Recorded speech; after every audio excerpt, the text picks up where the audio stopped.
오늘 5장의 말씀 전체를 살펴보면 우리가 함께 읽지를 못했지만 17절부터 28절까지의 말씀에서 유대 지도자들이 계속적으로 사도들을 괴롭히는 그런 모습들을 보이고 있습니다. 이전에도 사도들의 기적을 행한 모습을 바라보면서, 그리고 그 죄인들이 죄 용서를 얻는 것을 체험하는 모습을 바라보면서 유대 지도자들은 사도들을 감금하였고 핍박하였습니다. 그러면서 생명의 예수님을 전파하지 못하게 하였습니다. 이러한 체포와 감금이 또다시 이루어지고 다시금 풀려나고 다시금 이루어지고 풀려나는 것이 지금 반복적으로 일어나는 것이 오늘 5장의 말씀입니다. 28절의 말씀에 보니까 이르되 우리가 이 말씀으로 사람을 가르치지 말라라고 언금하였으되 너희가 너희 가르침을 예루살렘에 가득하게 하니 이 사람의 피를 우리에게도 돌리고자 함이로다 라고 말씀하고 있어요. 그러니까 이들은 분명히 이 생명의 말씀을 전파하지 말라라고 얘기했는데 너희들이 그것을 전파하니까 우리는 잡아들였다는 거예요. 근데 그 이유를 밝힙니다. 이 예수 그리스도의 보혈의 피가 누구에게로 향했다 그래요? 죄의 고발을 이 증인들이 하고 있는데 그것들이 유대 지도자들과 유대인들에게로 향하고 있어서 괴로우니까 이 부활의 증거를 하지 못하게 했다는 것입니다. 이것이 그들의 본심이었어요. 그러면서 사도들을 계속 강압합니다. 압제합니다. 핍박합니다. 감옥소에 다녀온 이 사도들은 한 번 다녀왔기 때문에 더 공포감이 있었을 수도 있는데 그들은 공포감을 갖지 않고 더 담대히 예수님의 부활의 사건을 전파하며 병자를 고치며, 심지어 5장 17절부터 19절에는 감금했던 그 감옥소에서 놀라운 천사가 나타나서 자신들을 옥에서 풀어주고 생명의 말씀을 전하는 일에 돕고 있는 역사까지도 바라보게 됩니다. 그러면서 이 사도들은 점점 생명의 사역 가운데서 하나님의 말씀, 부활의 역사를 증인으로서 전파하는 일에 더 몰두하며 이전과 다르게 더 귀하게 성장하고 있는 모습을 바라보게 돼요. 오늘 이 17절과 19절의 말씀을 보니까 하나님께서는 분명히 우리에게 생명의 사역, 부활의 사역, 부활을 증거하는 자로서의 살아간다 그러면 천사들까지도 움직여주시는 은혜들을 보이고 있음을 우린 바라보게 됩니다. 천사들은 이 말씀을 보아서는 직접 부활의 사건에 전파하는 일을 못하는 것 같아요. 오직 우리 증인된 우리들만, 하나님의 자녀들만, 성도들만 이 부활의 증거를 선포할 수 있는 것입니다. 성도들은 자신들이 이전에는 겁쟁이로 살았지만 이제는 겁쟁이가 아닌 놀라운 기적을 일으키며 구원을 베풀며 하나님 나라를 명확히 보여주는 사도로 우뚝 서졌습니다. 그들의 삶의 중심에는 무엇이 있었냐 하면 예수 부활 사건이 자신들의 삶을 바꿔놓았음을 계속적으로 고백하고 있습니다. 이것이 사도들의 삶을 큰 변화로 이끌어줬던 사건이었습니다. 사도들이 느꼈던 부활은 한 인간인 예수라는 사람이 죽었다 살아났던 물질적인 그런 사건으로 끝난 것이 아닙니다. 사도들의 부활의 사건은 무엇이냐면 이 사건을 통해서 하나님 나라에 대한 강력한 믿음을 가지게 됐던 사건이었습니다. 예수 그리스도가 정말 하나님의 아들이시고 정말 그리스도시구나를 깨닫게 된 사건이 부활의 사건이었다는 거예요. 예수 그리스도가 그토록 얘기했던 하나님 나라가 이제 이 부활의 사건, 예수 그리스도의 부활의 사건을 통해서 이 땅에 임하셨구나, 이제 우리는 다른 세상에서 다른 법을 따르며 살아가는 자가 되었구나. 그러면서 하나님께서 나와 우리와 우리 시대를, 우리 모두를 다 사랑하셔서 이러한 일을 베푸셨구나. 하나님의 나라가 시작되었고 이제 우리도 부활의 소망에 참여할 수가 있게 되었구나를 알게 되었습니다. 이러한 모든 고백이 그들의 삶을 180도로 바꿔줄 수 있는 터닝 포인트가 되었다는 말씀이에요. 부활의 현장을 경험한 이 사도들이 어떻게 변했는지 오늘 말씀 26절에서부터 32절의 말씀에 보면 분명히 두 가지를 이야기하고 있습니다. 그 첫 번째는 무엇이냐면 평생 하나님 나라의 법으로 살아가는 그 변화를 겪게 됐다는 거예요. 다른 것이 아니라 하나님 나라의 법을 쫓으며 하나님 나라를 택하며 살아갔다는 것입니다. 29절의 말씀에 보니까 베드로와 사도들이 대답하여 이르되 사람보다 하나님께 순종하는 것이 마땅하도다라고 말씀하고 있습니다.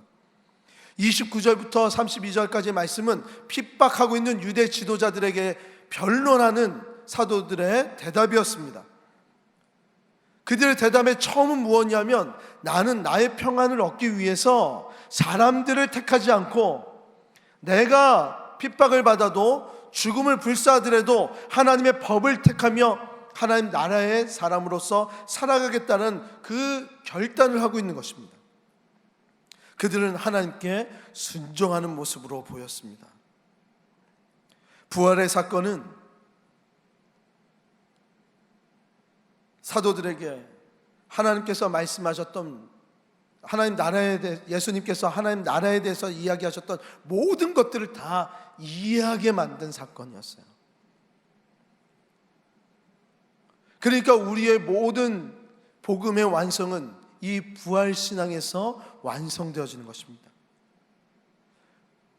그 부활의 모든 삶을 다 진행되는 것을 다 바라본 이 사도들은 이제는 새로운 세대에서 하나님의 법으로 살아가야 되는구나를 깨달은 거예요. 그들이 정의한 하나님 나라의 법은 무엇일까요? 제가 오늘 말씀을 통해서 간략하게 요약을 해봤습니다. 사도들이 생각했던 하나님 나라의 법은 하나님 나라를 위해 애쓰다가 목숨을 잃는다 하더라도 다시금 살리게 하신다는 그 법칙이 하나님 나라의 법이라는 거예요. 우리가 이 땅에서 열심히 공부하고 열심히 일을 하면 성공할 거야, 이것이 법처럼 느껴지지만 그것이 온전한 법이 아니지 않습니까? 이 세상에서는 온전한 법이라는 것이 없음을 고백하며 온전히 하나님의 법 안에만 온전함이 있음을 고백하는 사도들이 됐다는 거예요. 이 부활로 통하여서 사도들은 나는 죽어도 살겠고 살아서 주님을 믿는 자들은 영원히 사는 것을 믿게 됐다는 것입니다. 아멘. 다른 곳에는 죽음이 있지만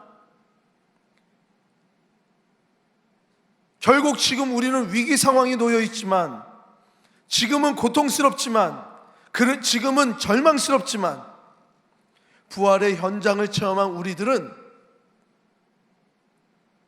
그 사도들은 다시금 살아나게 하실 그 하나님 나라의 법을 신뢰하며 담대해질 수가 있었다는 사실입니다. 우리 성도님들도 하나님의 법 가운데서 사셔서 담대함을 소유하는 성도님 되시기를 주님의 이름으로 축복합니다. 두 번째는 사도들은 평생 증인으로 살았습니다. 평생을. 30절과 32절의 말씀에 너희가 나무에 달아 죽인 예수를 우리 조상의 하나님이 살리시고 이스라엘에게 회개함과 죄사함을 주시려고 그를 오른손으로 높이사 임금과 구주로 삼으셨느니라. 32절에 우리는 이 일의 증인이요 하나님이 자기에게 순종하는 사람에게 주신 성령도 그러하니라 하더라. 32절에 보니까 사도들은 자신들에 대해서도 증언을 합니다. 자신들이 어떤 사람인지에 대해서 설명을 합니다. 자신들에서 설명하는데 자신들을 증인이라고 이야기를 합니다. 어떤 일이요? 이 일은 어떤 일입니까? 부활을 바라본 부활의 증인. 그래서 그들은요, 평생을 이 부활의 사건과 연관되어져서, 연루되어서 하루도 이 부활의 사건과 떨어져 살지를 않고 이 초월적인 이 부활의 사건과 함께 증인으로 살아갔다는 거예요. 그리고 그들은 이 부활의 사건과 또 떨어지려고 노력도 안 했습니다. 오히려 더 가까이 이 부활의 사건에 동참하는 자가 되려고 노력했다는 거예요. 부활에 동참한 우리들은 증인이 되어야 될 줄 믿습니다. 이 증인이 어떤 증인인지 보았더니 오늘 말씀에는 두 가지를 전하는 증인이라고 얘기합니다. 첫 번째는요, 30절에 보니까 너희가 나무에 달아 죽인 예수를 그리면서 유대인들이 예수님을 처참하게 죽였다는 것을 고발하고 있음을 우리는 바라보게 돼요. 그러니까 증인은 죄를 고발하는 자예요. 그러다 보니까 그래, 우린 죄를 고발하니까 누가 잘못된 거 가서 다 우린 얘기해줘야 되겠구나. 그 죄를 고발하면서 공포감을 해주고 덜덜덜 떨게 하고 나는 잘 살았고 너는 잘못 살았다, 그거를 이야기해줘야 되겠구나가 아닙니다. 처음에 왜 유대 지도자들이 이스라엘 사도들을 왜 핍박했습니까? 자꾸 죄의식을 갖게 했으니까. 예수님의 피가, 십자가의 피가 자꾸 자기들에게 고발되어지니까 그것을 피하려고 핍박을 한 겁니다. 우리가 성찬을 경험할 때 이 잔을, 이 떡은 누구의 죄 때문이라고 말씀드렸습니까? 나의 죄라고 했습니다. 우리의 죄 아닙니다. 나의 죄입니다. 이 성찬은요, 성찬을 기념할 때 우리는 나의 죄를 고발하는 것입니다. 나의 죄를 고발하지 않고 나의 죄가 있음을 고백하지 않고 우리는 예수 그리스도의 부활의 현장으로 들어갈 수 없는 자예요. 믿으십니까? 우리는 여기서 집중해야 됩니다. 남들을 지적하라는 얘기가 아니라는 거예요. 공포감을 주고 그들에게 마음을 아파하게 하는 것이 아닙니다. 이 말씀을 끝까지 보면 30절부터 31절의 말씀에 너희가 나무에 달아 죽인 예수를 우리 조상의 하나님이 살리시고 이스라엘에게 회개함과 죄사함을 주시려고 그의 오른손으로 높이사 예수님을 임금과 구주로 삼으셨다는 거예요. 우리가 죄를 고발하는 이유는 무엇입니까?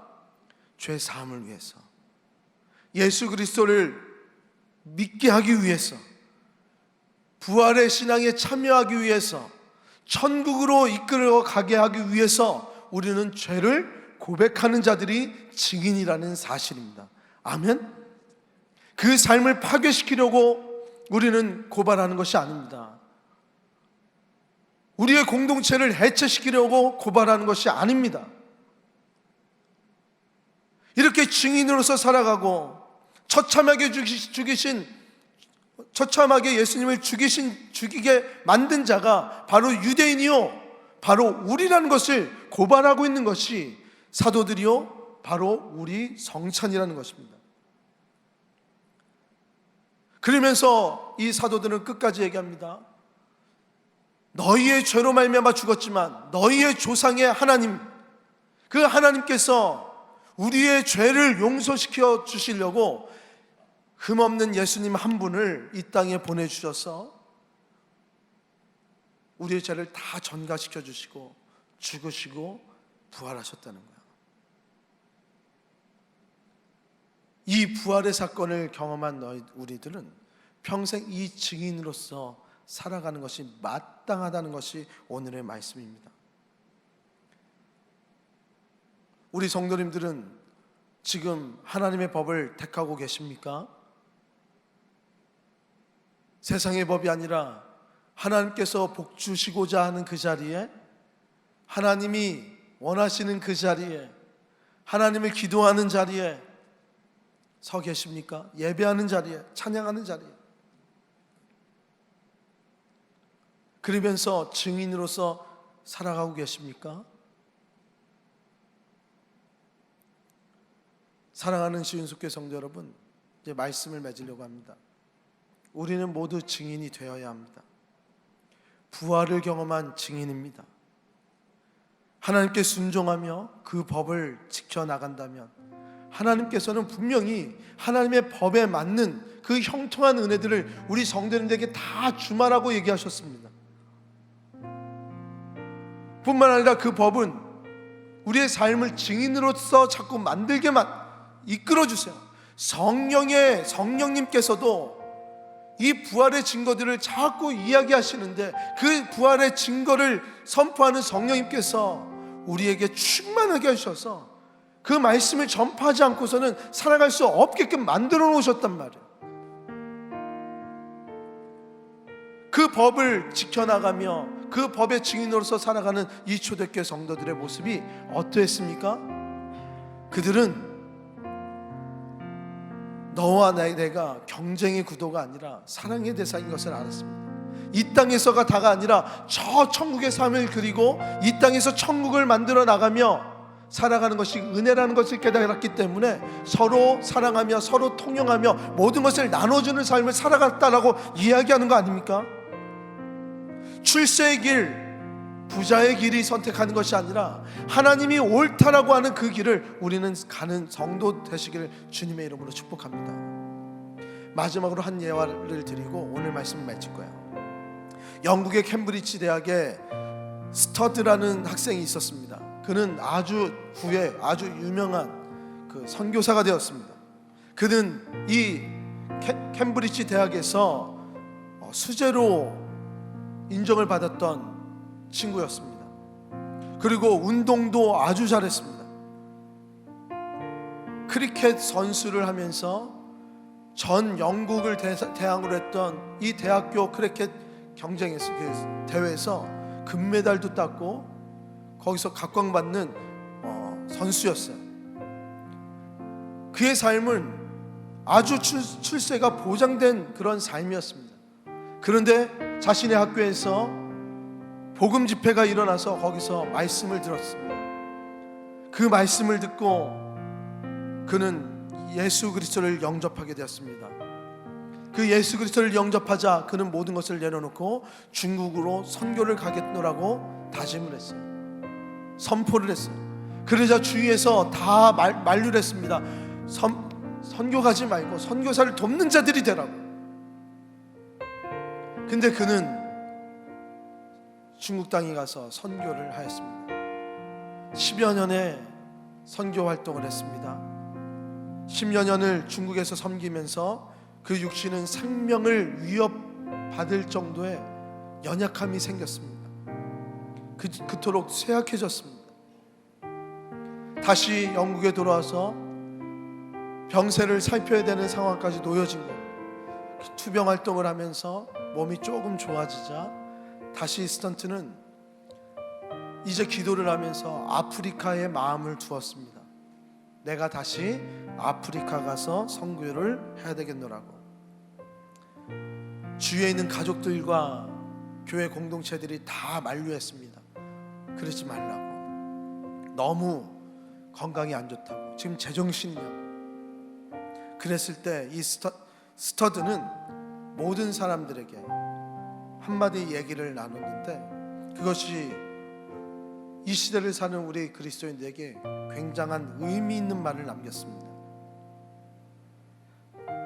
하나님의 아들 예수 그리스도가 이 땅에 오셔서 날 위해, 날 구원하시기 위해서 십자가에서 죽은 것이 참으로 사실이라면 내가 그를 위해 바치는 희생은 그 어떤 것도 지나친 희생일 수 없습니다라는 거예요. 이런 모습이 부활 신앙을 가진 모습 아닙니까? 평생 증인으로서 살아가는 자의 모습 아닙니까? 사도들도 지금 이러한 결심으로 자신들이 희생을 당한다 할지라도 우리에게 주신 이 놀라운 은혜를 갖고 살아간다 그러면 우리는 다시 몸이 부활할 거고 예수님처럼 부활할 거고, 그 사랑을 받았으니 두려움 없이 우리는 이 말씀을 전파하는 게 맞다는 것이 사도들의 굳은 결심이었어요. 고백이었어요. 지금도 수많은 헌신자들이, 선교사님들이, 그리고 목회자들이, 그리고 우리 교회 지도자들이, 성도님들이 자신의 자리에서 묵묵히 십자가의 희생과 부활을 믿으며 이 시장을 지켜나가는 사람들이 많이 있을 줄 믿습니다. 이것을 어떻게 드러낼 수가 없으니까 지금 문제 있는 어떤 사람들만 보이는 것 뿐이지, 지금 시대도 곳곳에서 숨어있는 하나님의 증인들이 많이 존재한다는 거야. 하나님 나라의 법 안에서 증인으로서 우리가 온전히 살아간다 그러면 우리는 세상을 압도할 수가 있습니다. 세상이 감당치 못할 자들이 되어줄 수가 있다는 얘기입니다. 오늘 부활을 경험하며 우리는 죄의 고발을 당했습니다. 성찬을 통해서 나의 죄로 말미암아 찢기신 몸이었고 흘리신 피였습니다. 이것을 기념하며 우리 죄를 용서를 구하며 부활에 동참하며 부활의 신앙을 갖기를 우리가 다짐하였습니다. 이제 부활의 신앙을 가진 우리들이 증인으로서 살아가야 됩니다. 그래서 오늘 우리는 태신자 작정을 하려고 합니다.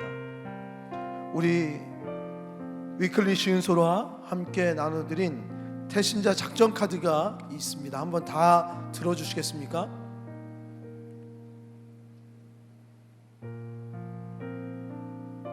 예, 다 받으셨죠? 부활의 증인으로서 살아가는 우리들이 이제 1차 태신자 작정을 하면서 추수감사절 때 새 생명 축제를 우리가 열 텐데 함께하고 복음이 필요한 자들에게 기도하는 마음으로 먼저 이름을 적으려고요. 요번에 올해 새 생명 축제 핵심 전략은 이겁니다.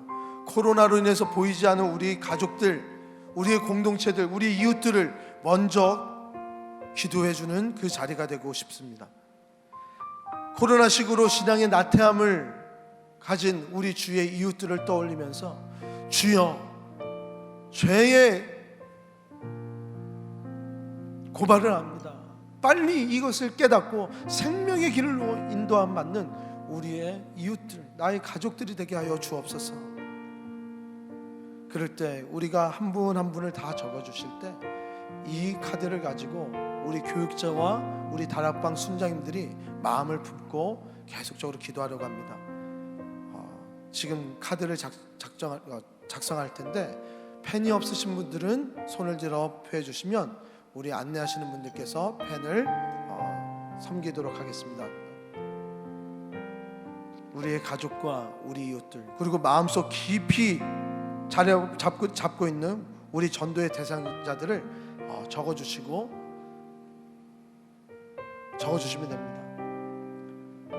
적으시면서 한 가지 우리 교회에 좋은 간증이 있어요.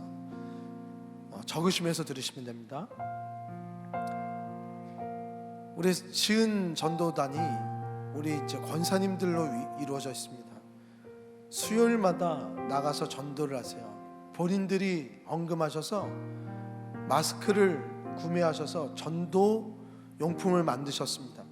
교회가 도와주는 게 거의 없습니다. 전도하고 싶으시다. 그래서 그 전도를 해 나가는데 그 마스크를 가지고 받아본 한 가족이 우리 교회에 찾아왔습니다. 그래서 우리 전도 폭발 담당 전도사님에게 찾아오셔서 복음 제시를 해달라고, 그래서 복음을 제시해 줬어요. 그 가족이 그 복음 제시를 다 받고 결단을 했습니다. 오늘 혹시나 오셨을 수도 있어요. 그러면서 이런 얘기를 하셨다 그래요. 교회를 다니다 안 다닌 지가 꽤 오래됐는데 누군가가 나를 이끌어주는 사람이 없었다고. 지금도 주위에는 나를 이끌어주지 않아서 이 교회 나오기가 너무 힘든 우리의 이웃들이 있습니다. 우리가 조금만 용기를 내면 그들을 이끌어 그들의 손을 잡아 예수 그리스도의 생명의 길로 인도해 줄 수가 있습니다. 지금도 우리는 노방전도가 끝났다고 저는 보지 않습니다. 노방전도의 결신율이 얼마나 되는지 아십니까? 70% 이상인 거 아십니까? 100명을 만나면 70명이 얘기를 들어주고 듣는 것으로 끊는 것이 아니라 교회로 나오겠다라고 하고 있습니다. 아직도 예수님의 이름을 듣지 못한 많은 사람들이 우리 대한민국에 이 광교 지역에 존재하고 있는 거예요. 우리 이웃에도 존재하는 거야. 내가 용기를 내지 못했을 뿐이지 그들을 다가가서 증인으로서 역할을 해주신다면 놀라운 생명의 역사가 일어날 줄 믿습니다. 이 시간 다 적으셨으면 저를 다 봐주시고요. 시간이 조금 더 필요하십니까? 다 적으셨으면 이제 다시 한번 말씀드리면 요거 한 장을 2장으로 되어 있는데요. 한 장은 찢어서 우리 성도님들께서 가지고 계주시고 한 장 이 겉장을 우리 헌금함에다가 집어넣어 주시고 뒤에 장을 우리 성도님들이 가지고 기도해 주시면 됩니다. 이 겉장을 가지고 우리 순자님들과 함께 그리고 우리 교육자들이 함께 기도하며 생명으로 이끌어 달라고 올 한 해 계속적으로 같이 기도하겠습니다. 이 시간 이 작성한 카드를 두 손으로 꼭 이렇게 가슴에 품고 한번 같이 기도하겠습니다. 한번 품어 주시겠습니까? 제가 기도하겠습니다.